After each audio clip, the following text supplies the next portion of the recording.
Welcome to the Imposter Syndrome Club. I'm Alice, and as always, I'm joined by my gorgeous, beautiful collaborator, friend, love. Oh, God. Don't cry about it. Jesus. Well, this is why I don't usually do the intro, you guys. I'm joined by Jessamy. Hello, Jess. Hello, beautiful Alice. I love you. I love you too. Woman Jika. We are speaking today. We're recording from Naarm or Melbourne, as always. We're on Wurundjeri land and very grateful to be here. And as we normally kind of try acknowledge at the start of our shows, Woman Jika means to come with purpose. And our purpose with this podcast is not only for our listeners to feel less alone, but for us to feel less alone and to get time to hang out. So, Yeah. hey, what's up? Yay! Yeah. I'm so tired. Which is nothing new, but I had Creative Mornings this morning, which is the monthly breakfast lecture series that I host. And Alice sent me a message earlier being like, oh, do you mind if we push it back a bit? So we were set to meet at 2 and you're like, oh, maybe could we push it to like 4:30? I'm like, I will be dead by then. You said we communicated in emojis. Jessamy sent the melty smiley face one, which is the equivalent of like when your fuel light turns red in your car. And I sent the fucking goofy googly-eyed one, which I've never sent before and hate. Yeah, I hate it too. I hate it so. But I don't know understand. why I hate it. Yeah. I don't know why. There are some, isn't that funny? There are some emojis that you're like, I feel like this is telling me something about your character that I don't appreciate. I feel like that emoji is trying too hard. Yeah. I'm like, we don't need it. But anyway, today, there I was, and I've never used it before. And I was like, it's the most accurate descriptor of where I'm at. Yeah. The tongue, the eyes, the whole thing. So yeah. Mix those two emojis together and that's what the next what hour is going to be like. Strap in, folks. On that note, I'm just going to double check that I did in fact press record because now I'm scared. Yeah, we're good. We're professionals. Don't worry about it. This always happens when we record on a Friday. Yeah. And every time we forget. And then every time we're like, wow, that was flying close to the wind. The two women on the edge. Hey, got to live a little bit dangerously. So Creative Mornings went well? It did. Can I tell you about one of my favorite answers to a question that I've had? Yeah. So the speaker this month was Dale Hardiman, who is a furniture designer. Very creative, excellent speaker, really, really interesting. But so generally the talks go for sort of 20, 30 minutes and then we have about 10 minutes of questions. And one of the questions was something along the lines of, what are your thoughts on art versus design? And his response was, you know what, I'm actually not interested in having that conversation. Fuck, that's... How good is that? And he went on to give a little bit more reason, basically being like, well, that's just a distraction from progress. Yeah. And what the fuck is the point of getting caught up in this debate and what is or what isn't when we could all be like just doing better work? Yeah. It's really interesting that I think that at a certain level, like early in your career, that is something that people fixate on. Yeah. This idea. And essentially it boils down to concept versus craft, loosely is what people are speaking about. And I think when people get higher and their work gets good enough, those two things are the same thing. Yes. Like the materiality of your practice, whatever it is like so inherently part of the concept, and the concept is so inherently part of the material that it's inseparable and fucking irrelevant. Yeah. But when you're early and you're starting out and you're insecure, you pick the team that you most aligned with, that you feel safe with, and you're like, fuck the other guys. Yeah. I couldn't agree more. I think that's exactly it. It comes with confidence over time that there is no like clique teams or whatever. Yeah. Just do cool stuff Just that make lights your heart up. Yeah. And make stuff. That's kind of it. Yeah. But I thought it was very powerful actually. I was like, oh, I love that. There's something that's so always really interesting and powerful about rejecting the terms of a question. Someone's like A or B and you're like, no, neither. There's a third option. There's C, which is like rejecting the entire premise because like it's not as simple as the question has got a lot of assumptions baked into it. Yeah. And you're kind of taking a step back and reading the question on a meta level and being like, no. not participating. Yeah. Yeah. And I should say as well, like it was said with like warmth and kindness. It wasn't like a fuck you kind of answer, but it was, I was quite struck by it. I was like, yeah, that's right. You don't have to participate in something that you don't feel is a valuable conversation to have. It's also sometimes, I mean, I think the answer to something is less interesting than the way someone thinks about it. So there's also just the sense that like success, and I'm using air quotes there, success in a conversation is not you firing a bunch of questions at someone and them providing you with clean answers. It's actually just you engaging with that person's brain and a different way of thinking about the world. So like, yeah, good on, did you say Dale? Dale, yeah. Good on Dale for kind of taking it there. That's interesting. And this is like a slight sidestep that's not really relevant to the Creative Mornings Q&A section, but to like conversation and interviewing in general. I can't remember who it was now, but it's an American journalist anyway that has a masterclass, as in like the platform masterclass on interviewing, which I had watched and was very interesting. But talking about like the best thing you can do, like yes, be prepared, but you have to be present, and it doesn't matter how fucking intelligent and well-crafted and clever you think your questions are, because of exactly what you're saying. Like it's not necessarily about the answer. It's about like understanding how someone thinks of something, and you have to follow them on that path. And I mean, different contexts will be different, right? So if you're like a political journalist interviewing the president about their what do you call the things that they say that they're going to do? Policy. Don't worry, guys. It's going to be fine. About their policies. Then, okay, like there may be a little bit more kind of wrangling back to the point that you want to do. But more generally, it's the same in conversation. You know, when like say you're in a conversation with 5 friends and they're all going around like telling stories of the time that we, you know, went to a party and something fun happened. You're like, oh, I've got a really good one, and you're waiting your turn, and then you're not properly listening. Yeah. And then the conversation goes somewhere else. And some people, and I've definitely been guilty of this too, you're like, no, I didn't get my turn. And you try to wield the conversation back so you get to tell your amazing story. So anyway, about parties. Yeah. So back to that. Yeah. But that doesn't, like, you just have to be at peace with the fact that sometimes you are not going to get to say your amazing joke or ask your brilliantly worded question because it's not serving the interview or the conversation or whatever. And often things will come back around and you might get an opportunity to ask the question or tell your story later, but you have to let go of your turn or your like idea of how a conversation or interview will turn out. I guess the plan, and it's that thing about it doesn't make writing those notes or writing those questions a waste of time. It's almost like the act of having prepared for that conversation is as important as the ability to let go of the plan when you actually hit the conversation. Like those two things.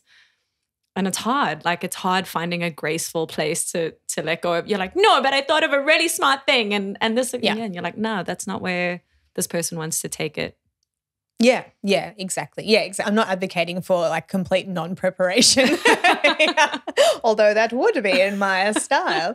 But yes, it's more about like knowing when you're following that line of questioning because it's the next logical step, or you're following that line of questioning because you think it's going to make you sound smart. Hey, can I do that thing that we were just talking about? Oh, yeah? Did you miss out on your turn? Yes. You got something really smart to say? I wouldn't say really, in fact, definitely not really smart. Even better. Hit me. I can't even remember what the fuck we were talking about. It's actually just not even, wait, it is somehow linked to this. I don't care. All right, listen. I made fucking creme brulee. Alice Edie. I could not be more proud. Thank you. Can we please back up? Remember, like, you know, not a couple of months ago, you were not confident in your ability to bake a cake and you'd burnt your one cake thing. And then you just go, oh, is it because of the burning is part of the process? It's meant to be on fire. This is an on-purpose fire. Life hack 101. It's like, my process was right, but my choice of recipe was wrong. I think the pig cake we made really just unlocked something, a whole realm of possibilities. I am so proud of you. Okay, tell me everything. Fuck. Was it successful? It was so successful that I'm literally the biggest fan of my creme brulee. Like, we were eating them and I kept telling Tom how good my creme brulee was. He was like, yeah, it's pretty good. And I was like, no, it's amazing.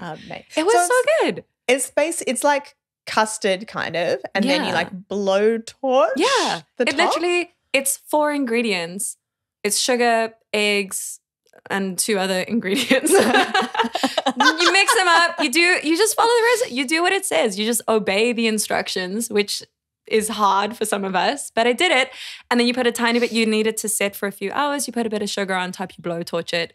But it just felt like, as someone who's never baked a thing, like for me, baked goods are things you like buy from, they come from like, I don't know, like the shops, like the baker. I don't know. I don't fucking know who makes these things, but it's like, it's totally beyond my frame of reference to imagine that I could be this sorceress and create this thing.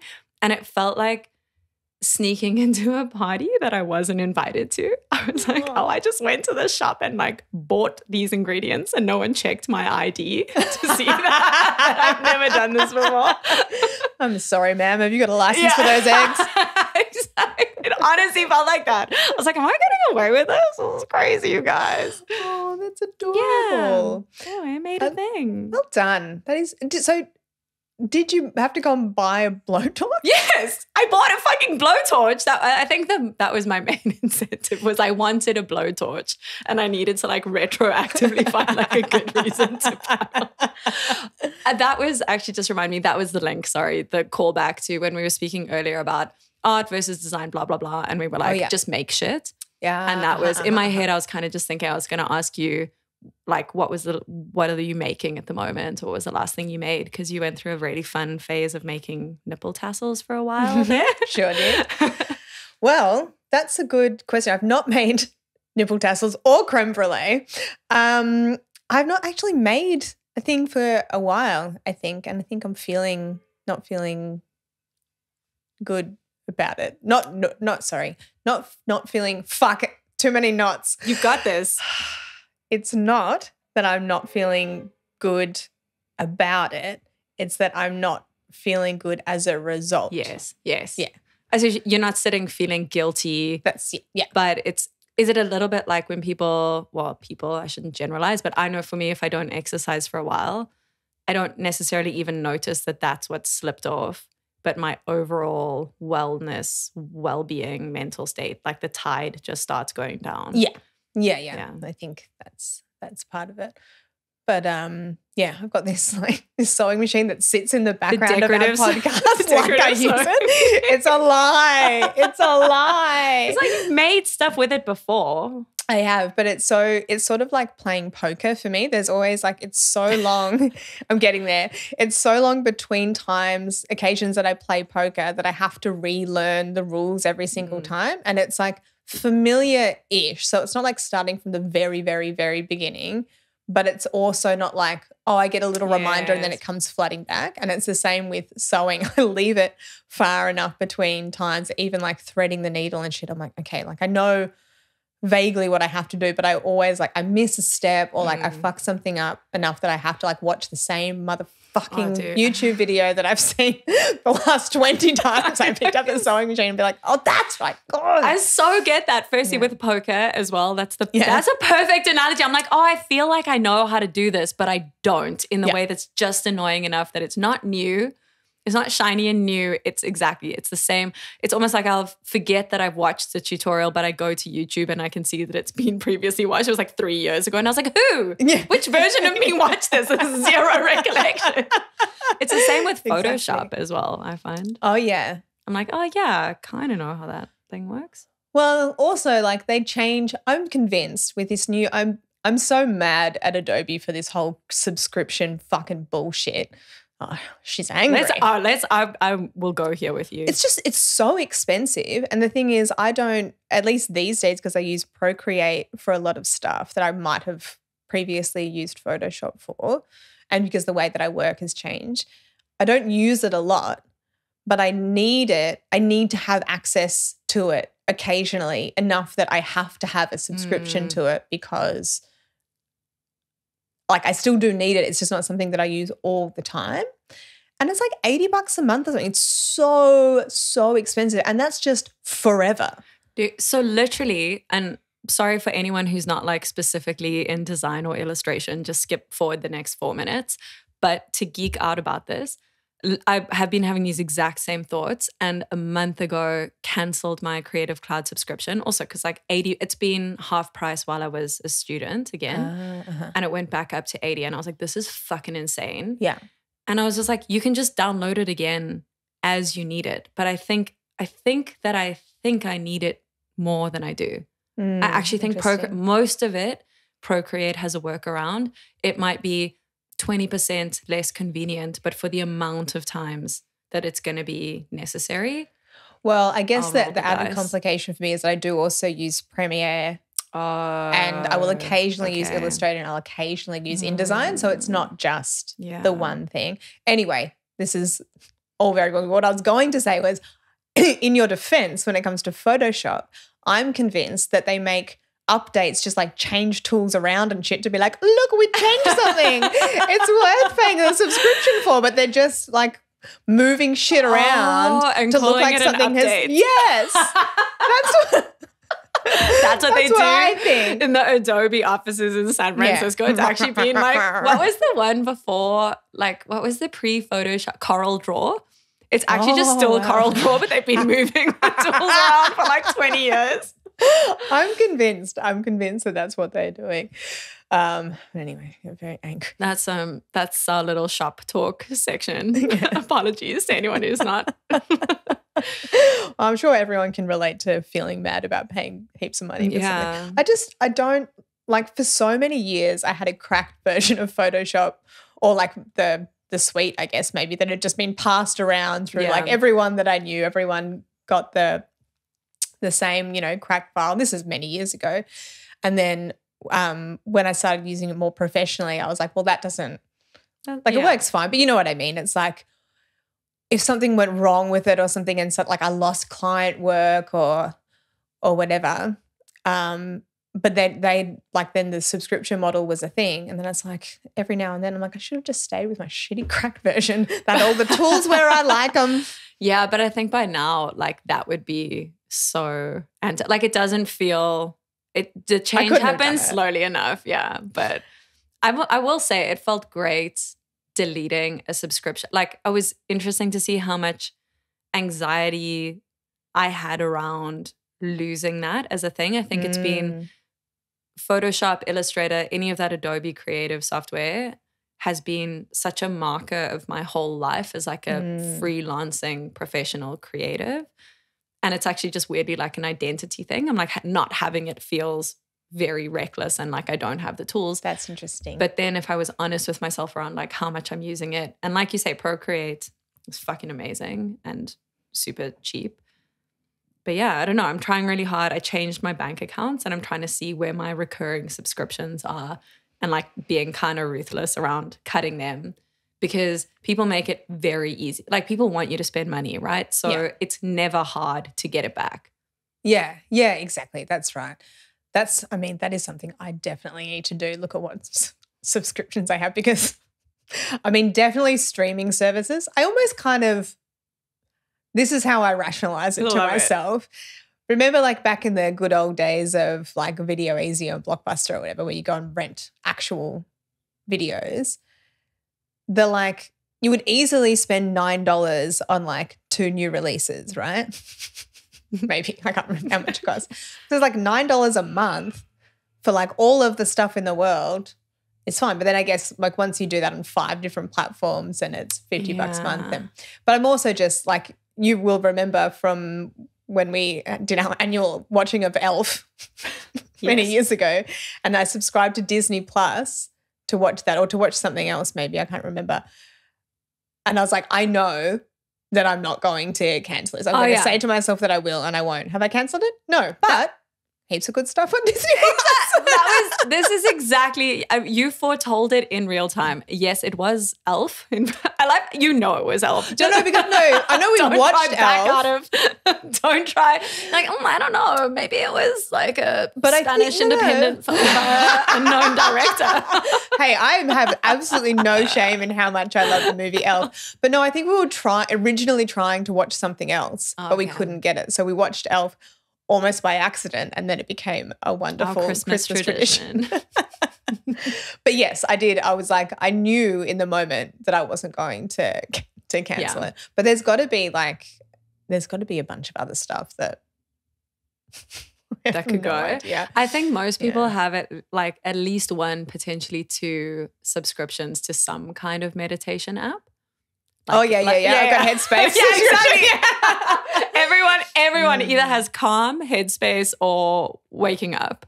And those are the three, because it's like a gym subscription where you feel like canceling it is admitting that you don't care about this thing that you want to care about. That's so true. Guess I'll go meditate. I do use it from time to time. I like their sleep casts. Oh, cute. Do you put on headphones in bed and? Very occasionally. Usually I'll just do it if I'm alone, like if I'm away or Dan's not home or hasn't come to bed yet or whatever. But there's so Sleepcast, if you're unfamiliar, is like a voice talking. So it's not like, it's usually starts with some sort of like short guided meditation of some description, like, like a body awareness thing or a breath thing. But then the rest of it is just like a soothing voice, essentially like it's not even telling you a story. It's like describing a space or a thing. So you don't have to pay any attention. It's just there's a bit of like background hum noise, so that some of them are like going down a river. My favorite one is called Midnight Laundrette. I love this already so much. So there's sort of like the hum. Imagine like the background noise of a laundromat, like the hum of washing machines and that kind of stuff, just sort of like white noise, background noise.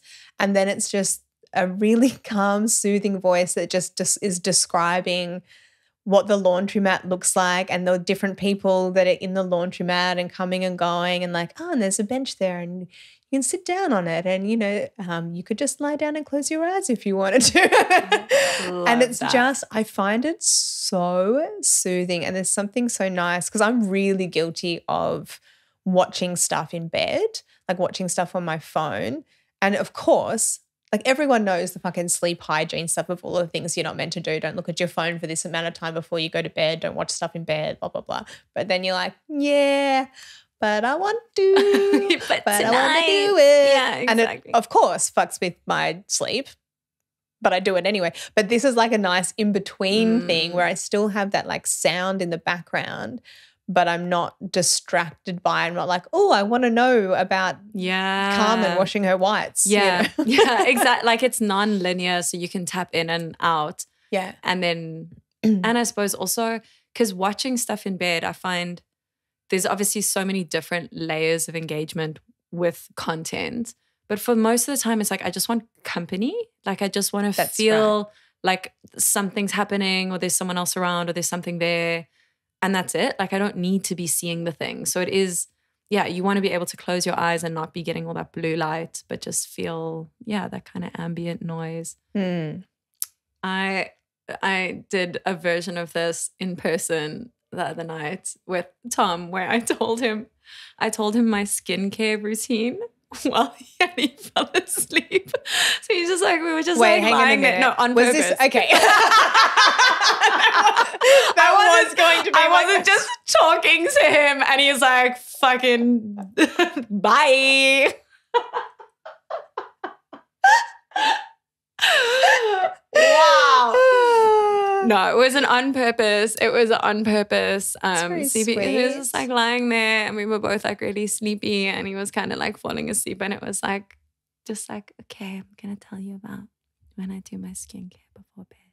Oh, and it's just very cute. And it's the perfect content because it's so boring. But like it gives me I don't have to think of a story because I'm just yeah. And then I do that, and then my moisturizer and then this layer. Like my brain can kind of like turn off because I'm just talking. It's the same as describing the laundry. Like I'm just describing a thing in the world. And his brain is like, couldn't be less interested in my moisturizer. So you just like drifted to sleep. Oh, so it worked? The system worked? Yeah. That's very cute. I think that story time is such an underrated thing. Like everyone I know as an adult, like we love it still. We love being told stories while we go to bed. Yeah. Maybe that's kind of what part of it as well, like wanting to watch something in bed. Yeah. It's not just trying to escape from my own thoughts. It can be both. It can be both. When's the last time you had someone read to you? It's been really long. I don't know. Yeah, I don't know either, but I just thought it's an interesting kind of thing because you have it when you're very young. I remember my favorite teacher in primary school, Miss Gilmore. friend of the pod. Yeah, Dan is rolling his eyes somewhere. We're rolling our eyes. When I was in primary school, but like later primary school, probably like grade 5, 6, she read us The Hobbit. So she just like I feel like primary school is like very lax in terms of how you spend your time. You know, it's not like, oh, here's maths class. It's like, here's a day, we'll fill it. I think they're just like, we just need to keep your children alive until you pick them up at 2 p.m. Yeah, basically. So she must have, and it was just because she loved it. Like it wasn't part of any like learning thing or anything, but she would just take, I guess, half an hour or so out of every day to bit by bit read us The Hobbit as a class. And I think it sticks out in my memory because we were older than you would usually be. It's not like kiddie story time. Like usually you're very young when you have a teacher reading to you like that. But we were a bit older. And I think it only worked because she was so loved. Like I think if it was a different vibe of a teacher, it might have felt insulting for kids that age. And I think also knowing that it was something that was important to her that she wanted to share, like she loved it so much that she wanted to share it with her students, I think, and obviously not consciously as like 11-year-olds thinking this, but I feel like the overwhelming feeling was of being loved, like being loved and cared for in a way that, you know, isn't as like transactional as education. It's like this is a different level of like, I don't know, feeling like connected. And it takes up a big space in my memory and really warms my heart thinking of it because it was, I guess that's probably why I'm working this out as I say it. But it was really beautiful. Do you think that it also maybe had something to do with the fact that the book itself is quite advanced? So it's like she wasn't probably patronizing you. Like there was a sense that actually, even though it looks like story time, which is associated with like younger children, and if she was reading something that was like at that level or lower, it might have felt that way. But instead of feeling treated like kids, it's almost like you're being treated a bit more like adults. Like she thinks you're ready for, because I mean, The Hobbit's not you definitely probably couldn't like read it yourself at that age. You're probably spot on actually. It felt like a little like sneaky door kind of thing. You know, I remembered something the other day when I was talking to Dan. We were talking about life drawing and how I couldn't remember the last time I went to a life drawing class. I used to really love it and I'd love to go back. And I was saying, I remember the first time I ever went to a life drawing class and I was very young. I was in year 7, I think. So I was like 13 because we had this really like ditzy art teacher who was – she was almost like a cartoon character of like a teacher that just had no fucking idea what was going on in the school. Do you know what I mean? Like she was nice enough, but she wasn't like, not like creative, fun, ditzy, just like a bit dumb. Wow, hanging shit on. I won't say her name just in case. I don't know, she was pretty old. She might be dead by now. But she would constantly confuse me with this other girl who was like 3 or 4 years older than me. His name was Sophie. As far as I'm aware, we didn't look alike, but we just both had short hair, very different styles of short hair. and we were both like arty. But she would constantly call me Sophie. I was like, fine, whatever. So I was leaving school, and so they had life drawing classes after school. And she was like, Sophie, are you coming to life drawing? And I was like, yeah, all right. Guess so. But I'm not sure that I actually knew what life drawing was. Like, I don't know that I knew that that meant a nude model at that time. I was just like, yeah, I'll go and be Sophie and do whatever Sophie was meant to be doing this afternoon. You're like, there's drawing in the title. Like, it sounds fun. Yeah. And so I went into the class, and it was a male model, and he was like, I don't know, 70 maybe? And I think this is like maybe the first dick I ever saw. What? And he was completely hairless everywhere, head, body, everywhere, and just wore a sweatband around his head for some reason. And he had a pacemaker that you could see. It's so upsetting. It's so specific. I love the specificity of the image. It's it's so burnt into my brain. Can you picture his dick to this day? No, I can't. I can picture his bald head and the sweatband. But yeah, it was quite confronting. And also very rare to have a male model. Like usually the like life drawing classes that I'd go to subsequently when I was Jessamy, not Sophie, I think they were, except for that one occasion, I think they were all women. So it was just like a weird like baptism of fire. Yeah, totally. And I just had to pretend like, because I was pretending that I was someone else and that I knew what I was doing, like trying to like game face it in the moment to be like, this is totally normal. Yeah. I'm not at all shocked. I'm not at all freaked out by this. I'm very, very cool, and I'm meant to be here, and it's fine. Especially because it's like, you know that you're the kid there. So you're like trying to just like read the rest of the room and be like, what do worldly adults think about that? Like, oh yeah, we're casual. This is definitely not the first dick I've seen. Yeah. Or drawn. What? Totally normal. First pacemaker, yes. First dick, no. I remember we had the first life drawing classes that I ever did were in uni, first year uni. So I was like 17, 18.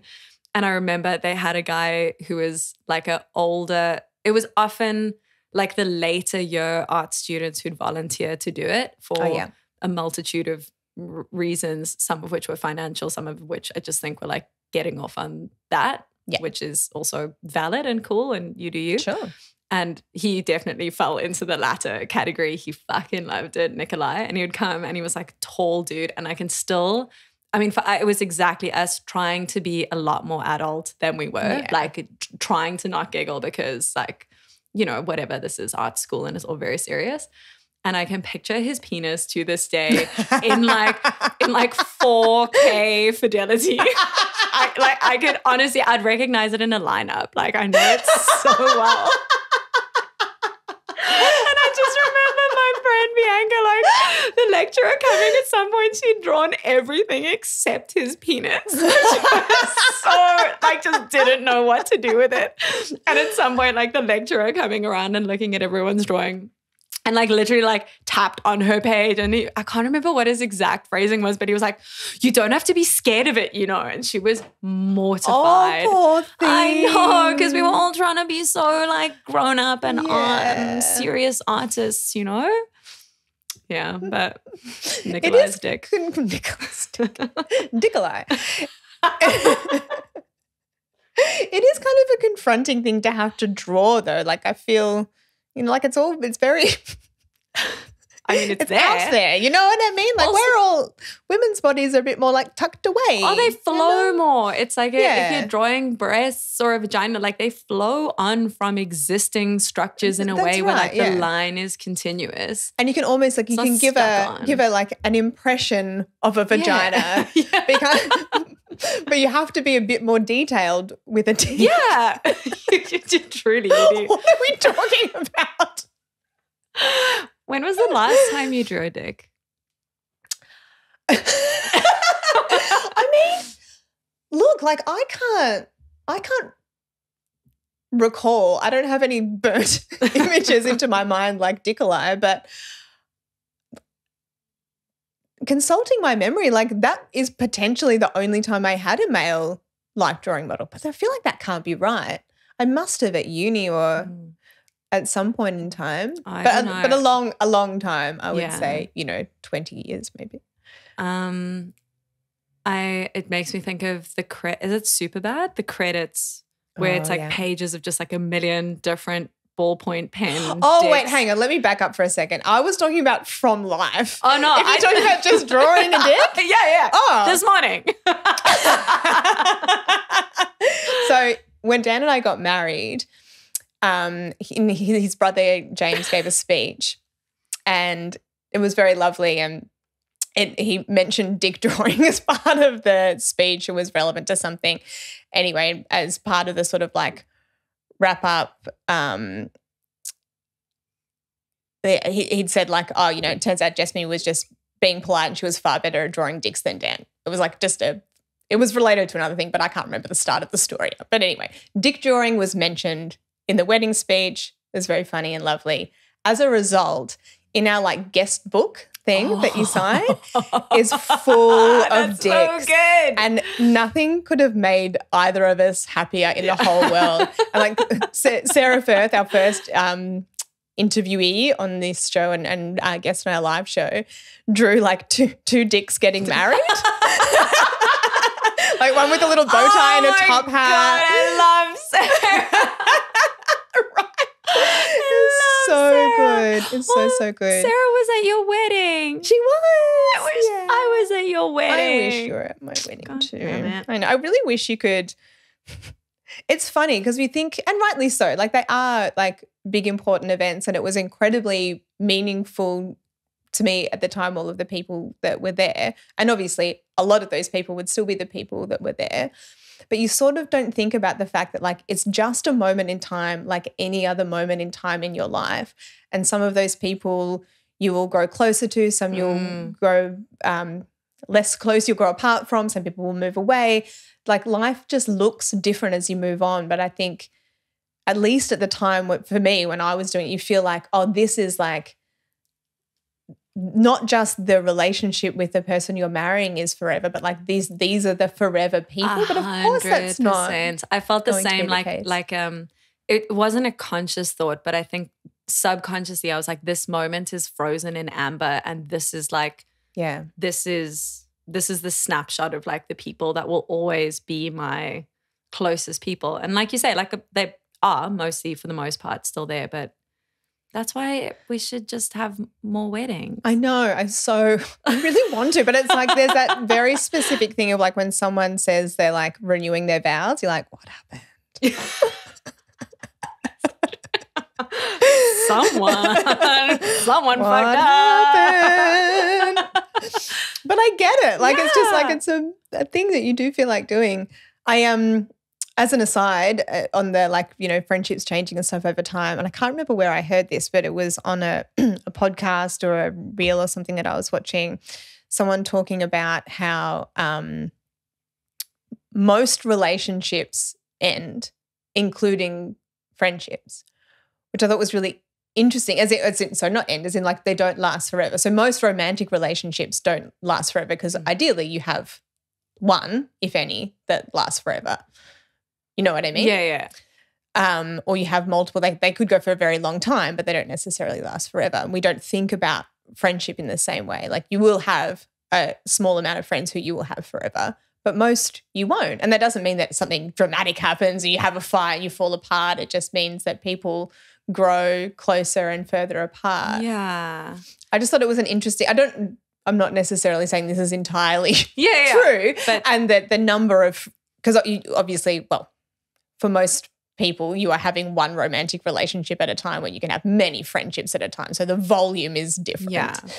But I mean, I guess that is changing as well in terms of like I think that poly world is like its own thing as well. But like it just makes me think, and again, I'm just thinking out loud, like not agreeing or disagreeing, but I suppose my initial thought is also I think that there is more flexibility with friendships. Because when you use a phrase like last, right? Like for a relationship to last, I think we have more scope for friendships to last in the sense that they're in different intensities over time. So it's a bit more tidal and the high tide, or sometimes it's low tide, but that kind of ocean is still there. You're less worried about it when it's low tide sometimes, that's very versus true. with a partner or partners, depending on like the structure of your intimate relationship.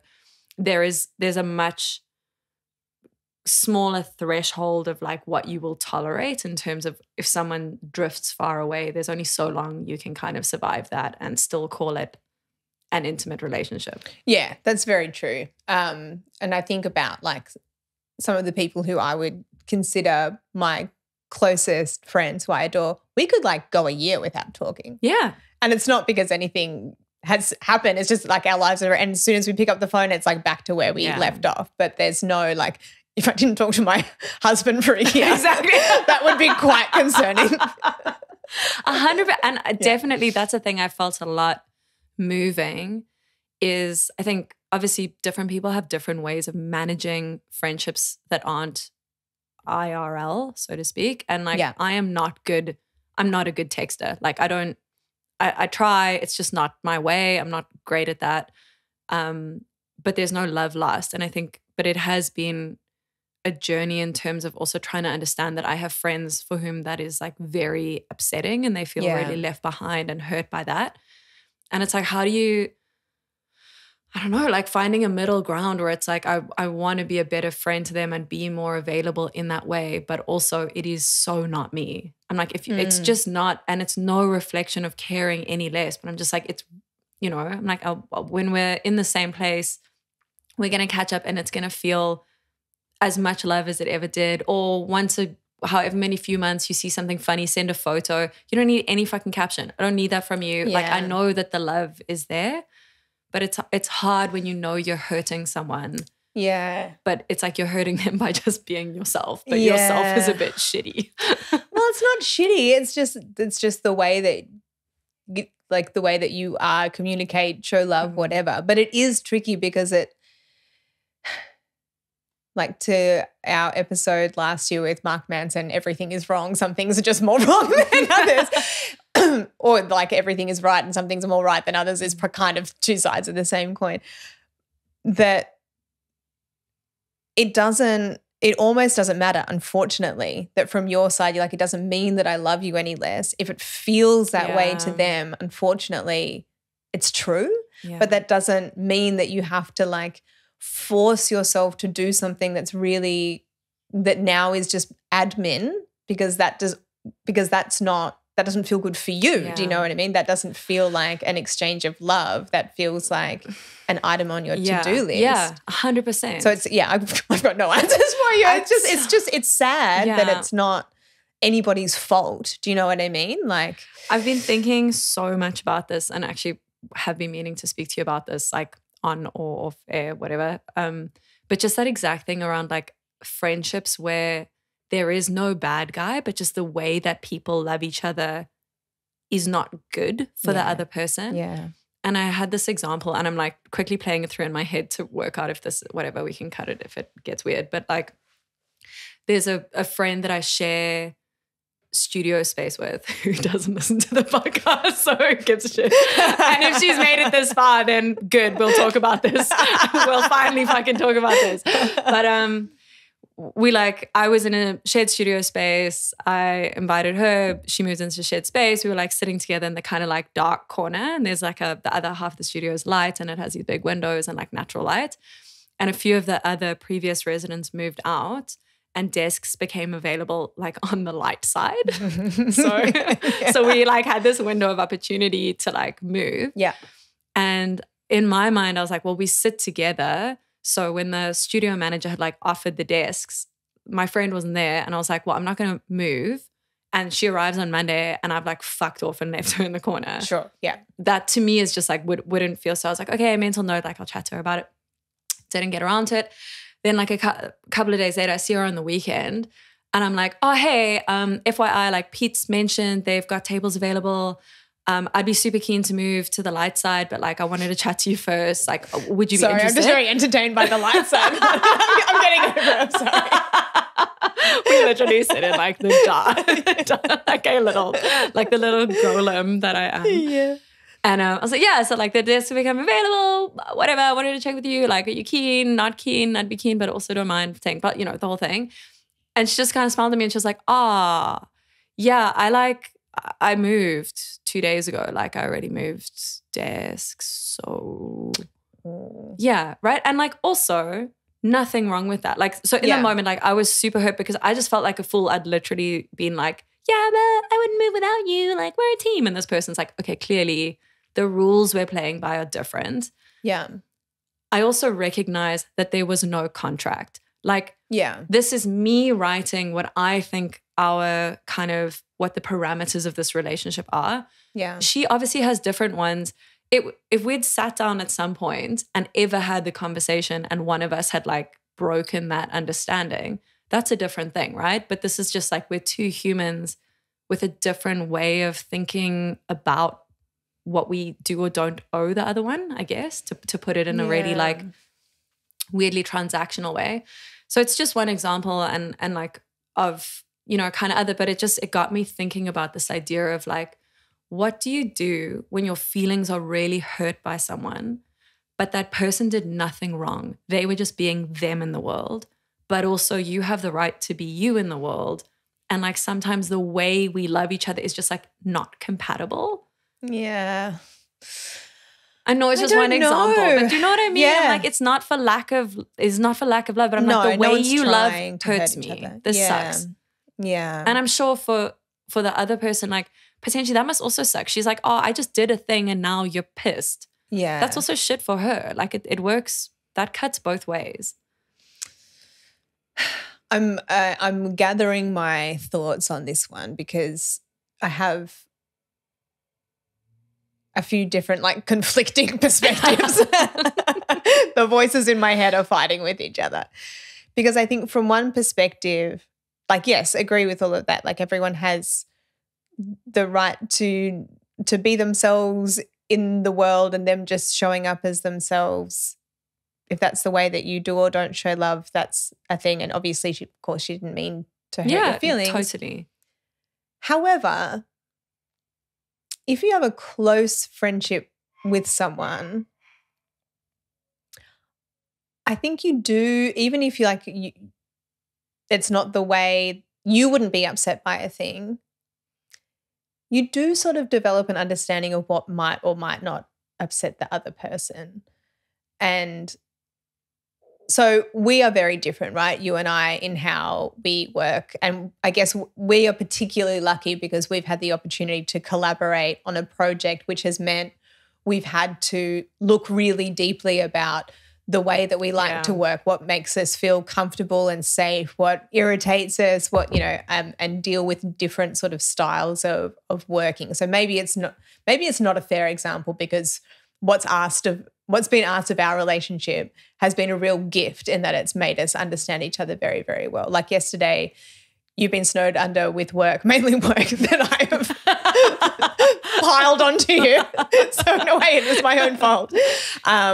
And usually you write a newsletter on a Thursday and you sent me a message just explaining like, I don't like have the headspace to do this right now, but worded in a way where, I mean, I would hate to think that you would ever be like, oh no, Jasmine's got to yell at me. No. But you understand that there are things that are important to me in terms of like consistency with things and blah, blah, blah.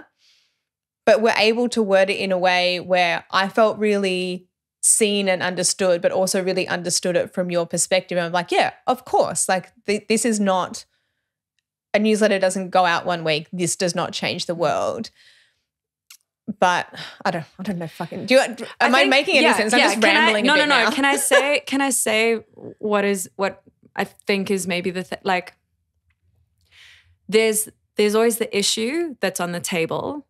It's a newsletter or it's a desk. Yeah. And then there is what that is, the symbolism of that thing to different people, and the story of what that means. Yes. So for you and me, for you, the newsletter is important because it's about consistency. for me in that moment, like I wasn't just like, hey, I can't do it. I was like, I because I understand what it symbolizes for you, even though it's not like we have different ideas about it, but I could be like, I know it's important. I recognize and value the consistency. This is why I kind of could at least name those things that told you that I see them and that they like I can see them reflected back.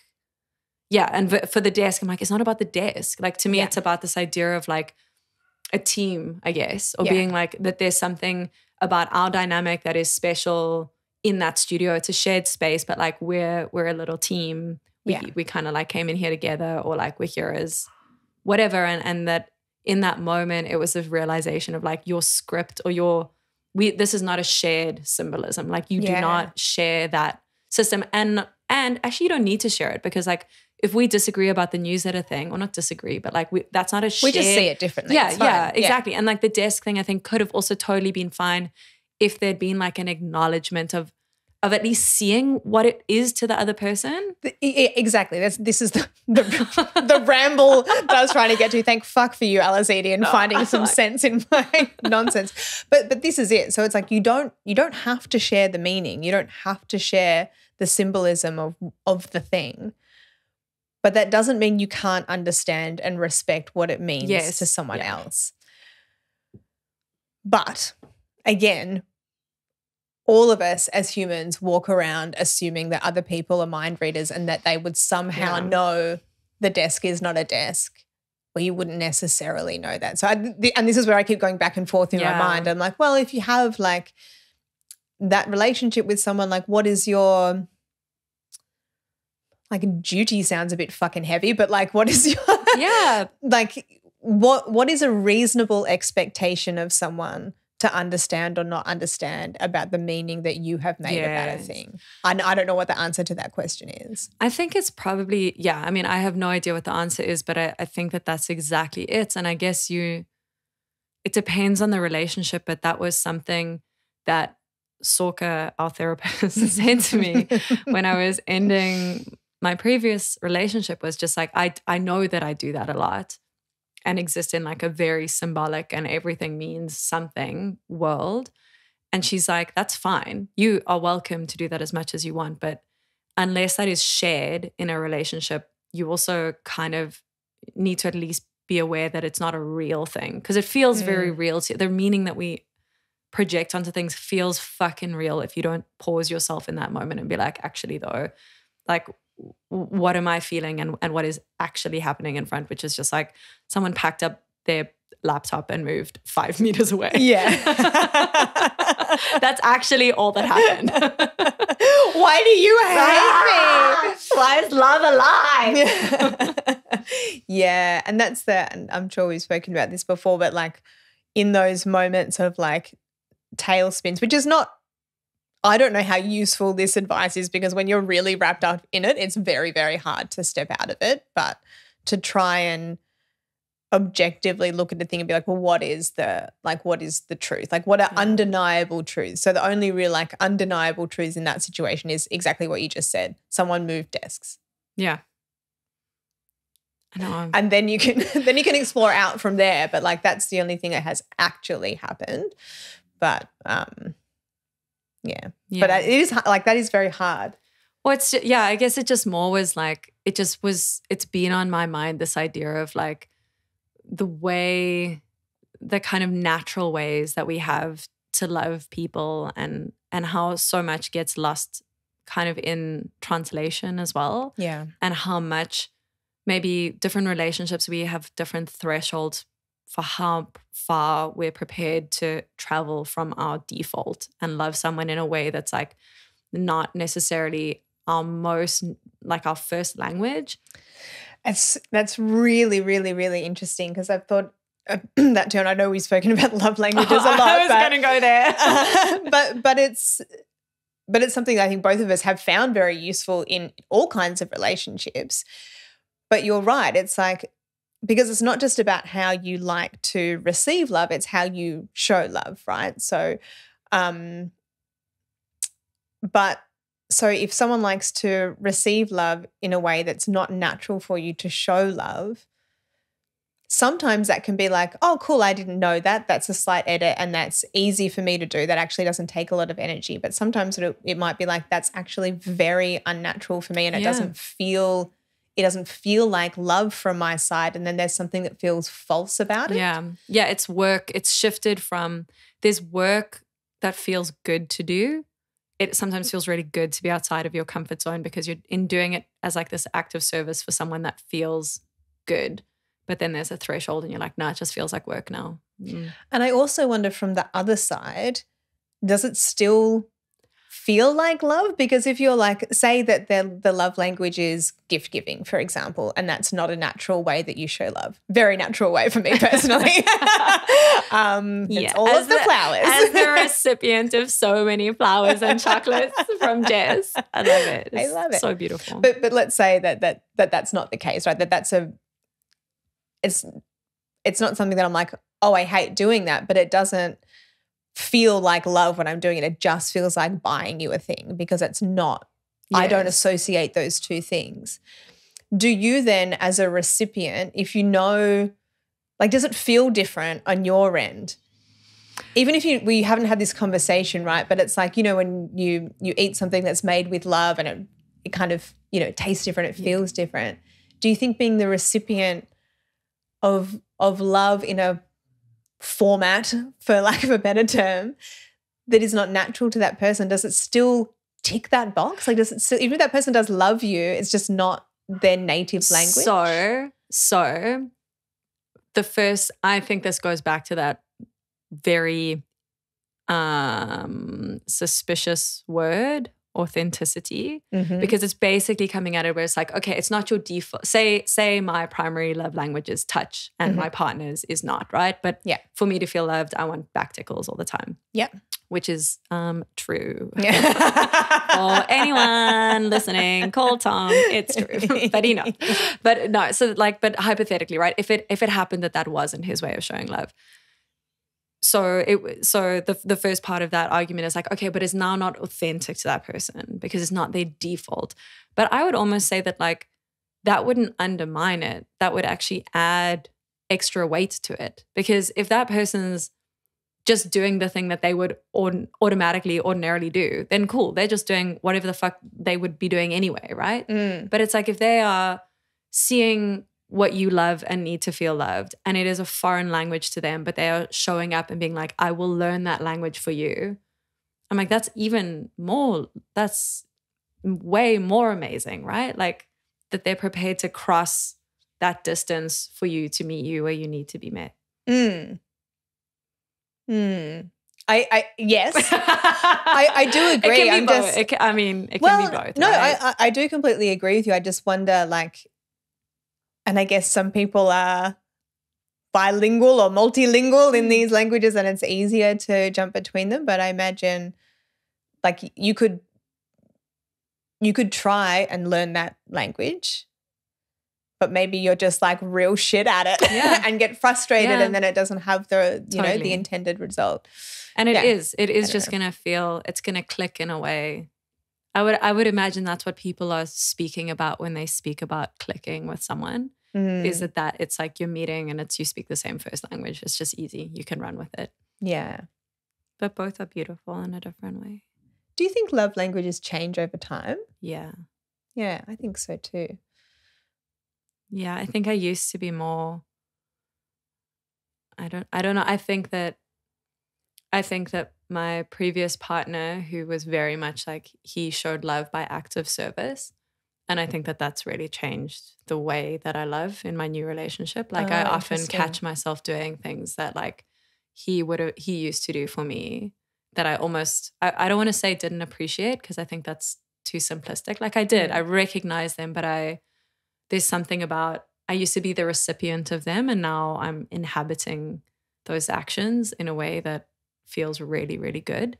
Yeah. Yeah, it's so interesting, isn't it? I mean, I only ask because I think and this is for the sake of discussion on a podcast, the framing we're giving this thing that I'd hate it to sound like, like you are born with this love language and that's the one that you have and you either like put up with changing it or you don't. Like I think it's much more like grey than that, but I think a lot of people will recognize like, oh yes, like that's definitely the most comfortable, but it's not like that stops you from moving between things. What is Dan's default? Touch, I would say. Cute. Do you get a lot of back scratches? Yeah. Oh, wow.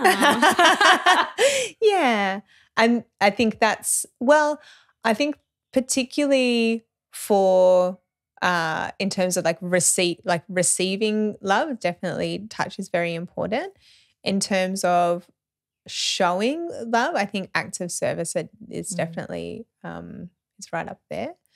I think that's interesting too, like the like how you show and how you receive is not necessarily the same. Yeah. Like I do, and don't get me wrong, I love getting prezzies. It's great. But I think I definitely love showing love that way, or it feels more important to me than the other way around. Oh, so yeah. Yeah. And something as well with that idea that you were saying about it changing. I'm just thinking this in real time, so it might be bullshit, but I mean, that is the caveat for this entire fucking podcast. But if you think about the timeline of your life, it would also make sense that the things that you need and that make you happy change. Because I think in your early 20s, or, you know, I'm just putting numbers on it. Obviously, it'll be different person to person. But if you're not living with someone, acts of service is so much less relevant. I'm like, yeah, okay, they can help, they can pick you up from the fucking airport or something, but they're not in your house. You're not coming home from a long day at work and they've vacuumed the apartment, and just little things like that, where there are so many more opportunities to love someone in a different way when you live with them when you're older. Maybe later in life, you've got your own income, and the idea of like receiving gifts or I don't know, things like sort of paid for by the other person it feels less necessary or it has less of an impact because you feel more secure sort of materially. That's a really good point. And if I was to think back as well, I think, you know, like words of affirmation, for example, would have been, I think for me as a younger woman, weighted much more heavily than now, because you're still working yourself out. So you seek a lot more external validation. I shouldn't say I sought a lot more external validation when I was younger than I do now. So I imagine that a 21-year-old Jessamy would have placed a lot more weight on that as a way to feel loved. I'm so curious to know how the role of touch will or won't change as we get older. Like I really feel like there's such mixed, it's such an invisible world, like more, I don't know how to phrase it, mature touch. You're talking about old folks fucking. Yeah, but it feels like it's like either you get the kind of general story, which is just like, that's invisible, no, la, la, la, no one's talking about that. Or the few times I've seen like docos of like awesome old people who are like, yeah, love to fuck, but they are very much more people that even when they were young were maybe existing on like the edges of sexual culture and were very much more liberated. It's like hard to know what the just middle-ish ground looks like. I think it's probably the same as it is right now. Do you know what I mean? Like that we don't know what happens in anyone's relationships except for some people who like to tell everyone about it, but or maybe close friends you talk a little bit more about those things, but even still, like I think it would just be another version of that, and it would be different for everyone. And there would be all sorts of different situations too. Like imagine you'd been married to someone for 40 years and they were the only person you'd have ever had sex with, and then they die, and then suddenly you're like, you know what? I'm going to make my fucking way around this nursing home. Right? Like stuff like that must happen. And people like, you know, it could be a totally different new thing. And when you're not, I imagine like as like self-conscious about body stuff, or you're just like, yeah, like I just spent this whole time with same person and now I want to get my old lady rocks off. Yeah. I don't know. There'd be all different versions of that. I think as many versions of it as there are now. Yeah. I mean, I think that the good thing would be potentially that we're privileged enough to be of a generation and of a context where these conversations and the kind of general shame that people feel around sex is still there, but is really diminishing. I think like we're very lucky in that regard, which will only be great to get old into that more. Yeah. But yeah, just to your point about if your life partner, if you've only been with one life partner and they die before you, I remember at my grand's old age home, Where is it going? It was wild. The ratio of men to women, which is not to say that's not automatically the ratio of people fucking. I mean, you can, of course, fuck across any gender lines you want, but this was a very traditional kind of British very, very conservative setup, should I say. So I don't know if that was an option to them. But yeah, there were like 3 men and about 150 women in that place. Like guys. It was like a fucking harem. I was just like, I would love to know what the interpersonal dynamics of that look like. Isn't there, now I'm not sure whether this is a real thing or something that was like an episode of a TV show. Just a fantasy you had. About like STIs being more prevalent in older communities because I fucking heard this. You're because of situations like that. Yeah. And also because it's not like you're worried about getting pregnant if you're older, right? So you're like, well, not concerned 100%. About protection. I'd have no idea where I heard it, but I've heard that too. And I don't know if it's the kind of like snippet of urban legend that gets passed on because it is so juicy and salacious and funny as well. It also makes me kind of happy, not in the sense, like I don't want anyone to be out there having STIs that are uncomfortable for them, but just if that is true, like I love thinking about a whole lot of older people like having really positive, active sex lives. I love that that's the pull quote. I love thinking about older people fucking.